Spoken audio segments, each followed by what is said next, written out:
23 April 1949 नेपालमा अहिलेको त्रिभुवन अन्तर्राष्ट्रिय विमानस्थलबाट सुरु भएको हवाई उडानको इतिहास 75 वर्षमा प्रवेश गरेको छ। यससँगै नेपालको वायुसेवा उद्योग समेत समृद्ध बन्दै गएको छ। नेपाल नागरिक उड्डयन प्राधिकरणका अनुसार 75 वर्ष अगाडि भारतीय राजदूतले नेपाल लिएर आएको 4 सिटे जहाजबाट नेपाली हवाई उद्योगको इतिहास सुरु भएको हो। आजसम्म आइपुग्दा शेड्युल उडान गर्ने नेपाली वायुसेवा कम्पनीसँग मात्रै 68 वटा जहाज पुगेका छन्। यसमध्ये सबैभन्दा कान्छो कम्पनी हिमालय एयरलाइन्सले अन्तर्राष्ट्रिय उडान मात्र गर्दै आइरहेको छ। सबैभन्दा पुरानो कम्पनी नेपाल एयरलाइन्स र दोस्रो पुरानो कम्पनी बुद्ध एयरले आन्तरिक र अन्तर्राष्ट्रिय दुवै उडान गरिरहेका छन्। अन्तर्राष्ट्रिय उडानको लाइसेन्स लिएका यति एयरलाइन्स र श्री एयरलाइन्सले आन्तरिक उडानमा दरिलो उपस्थिति जनाएका छन्। सीता एयर, तारा एयर, गुण एयर, समिट एयर र शौर्य एयरलाइन्स भने आन्तरिक उडानमा मात्र केन्द्रित देखिएका छन्।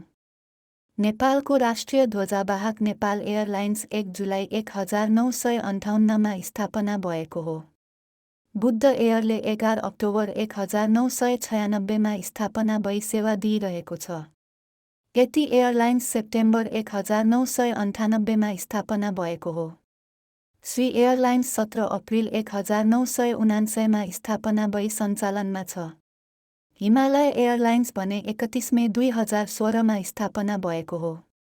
सीता एयर 6 फेब्रुअरी 2003 मा स्थापना भएको हो। तार एयर 12 सेप्टेम्बर 2009 मा स्थापना भएको हो। गुण एयरलाइन्स 2009 मा स्थापना भएको हो। समिट एयर 24 फेब्रुअरी 2011 मा स्थापना भएको हो।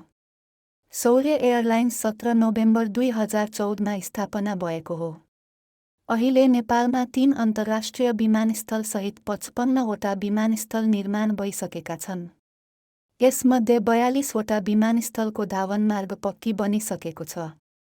पक्की धावनमार्ग भए पनि कतिपय विमानस्थलमा भने नियमित उडान छैन। अहिले सञ्चालनमा नआई बन्द रहेका विमानस्थलको सङ्ख्या 20 वटा रहेको नेपाल नागरिक उड्डयन प्राधिकरणले जनाएको छ।